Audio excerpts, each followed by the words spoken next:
গল্প কালো জাদুর অভিশাপ। গ্রামের নাম ছিল শালমারা।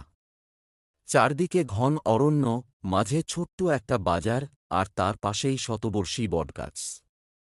এই গাছ নিয়েই নানা গুজব ছিল। বলা হতো, রাতের বেলা গাছের নিচে কেউ গেলে আর ফিরে আসে না।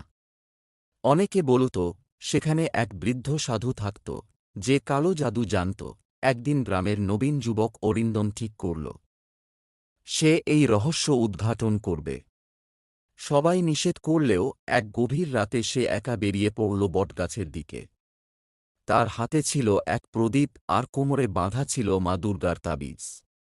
গাছের নিচে পৌঁছে সে দেখতে পেল, সেখানে এক অদ্ভুত ছায়া নড়ছে। হঠাৎ কানে এল এক ফিসফিসানি, ফিরে যা, নয়তো তুমি আর বাঁচবে না। কিন্তু অরিন্দম ভয় না পেয়ে সামনে এগোতেই আচমকা বাতাস ভারী হয়ে এল। বটগাছের শিকড়গুলো যেন সাপের মতো এদিক ওদিক নড়তে লাগল। সামনে এক বৃদ্ধের অবয়ব স্পষ্ট হল, যার চোখ ছিল জ্বলন্ত কয়লার মতো লাল। অরিন্দম কাঁপতে কাঁপতে জিজ্ঞেস করল, তুমি কে?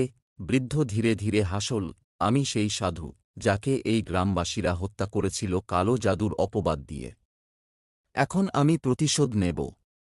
এরপরই ভয়ানক ঝড় উঠল, বটগাছের ডালপালা মাটি থেকে উঠতে শুরু করল, আর অরিন্দম নিজেকে টেনে নিতে পারল না।